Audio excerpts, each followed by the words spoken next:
Hi friends, வாங்க இப்போ நம்ம கோஸ் பொரியல் எப்படி செய்கிறதுன்னு நம்ம பார்க்கலாம். எண்ணெய் போட்டு கடுகு, கருவேப்பிலை, கடலப்பருப்பு, உளுந்தம்பருப்பு போட்டு வெங்காயமும் போட்டுடலாம். இதை நல்லா நம்ம வதக்கிக்கலாம். இதை நல்லா வதக்கி எடுத்துட்டு நல்லா சிகப்பாக வதக்கணும். நல்லா வதக்கி எடுத்துட்டு அதுக்கப்புறம் பாருங்கள், நல்லா ப்ரௌனாக வந்துடுச்சு.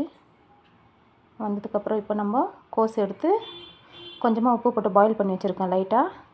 அதை எடுத்து அதில் போட்டுக்கலாம். இது போட்டு வந்து நம்ம நல்லா கலக்கி விட்டுடலாம். நல்லா கலக்கிட்டு கொஞ்சம் நேரம் அப்படியே விடுவோம். அது கொஞ்சம் நல்லா வேகட்டும். அதை நல்லா கலக்கி வெந்ததுக்கப்புறம் பாருங்கள், எவ்வளோ பொடியாக கட் பண்ணி நான் எடுத்து வச்சுருக்கேன். கலக்கி ஆயிடுச்சு.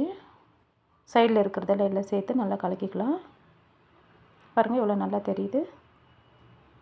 சூப்பராக இருக்குல்ல பார்க்குறதுக்கு. நல்லா பச்சை கலரில். கொஞ்சமாக உப்பு சேர்த்துக்கலாம் நம்ம இப்போ டேஸ்ட்டுக்கு.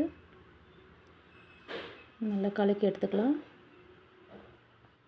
பாருங்கள், நல்லா தெரியுதுல, கலக்கும் போதே சூப்பராக இருக்குது. நல்லா க்ளீனாக கலக்கி எடுத்துக்கணும். இந்த சீரகம், கொஞ்சம் தேங்காய், பச்சை மிளகா 2 கேப்ரேஜுக்கு போயிட்டு நல்லா நம்ம கிரைண்ட் பண்ணி எடுத்துகிட்டு வந்துடலாம். பாருங்கள், இந்த மாதிரி கிரைண்ட் பண்ணணும். பண்ணிவிட்டு இப்போ நம்ம அந்த கேப்ரேஜில் சேர்த்துடலாம். அதை நல்லா க்ளீனாக எடுத்து சேர்த்துட்டு நம்ம இப்போ நல்லா கலக்கிக்கலாம். அது போட்டால் நல்லா வாசனையாக இருக்கும். சீரகம், தேங்காய், பச்சை மிளகா போட்டு டேஸ்ட்டாக இருக்கும். அது போட்டாக்கா இந்த கேப்ரேஜ் பொரியலுக்கு எங்கள் வீட்டில் எல்லாேருக்கும் ரொம்ப பிடிக்கும். நீங்கள் சாப்பிட்டு பாருங்கள், சூப்பராக இருக்கும். பாருங்கள், எல்லாம் கலக்கி ஆகிடுச்சு. கேப்ரேஜ் பொரியல் எப்படி இருக்குது பார்க்குறதுக்கு. நல்ல வாசனையாக இருக்கும். சீரகம் போட்டாவே செம்மையாக இருக்கும் வாசனை. சீரகம், தேங்காய், பச்சை மிளகா.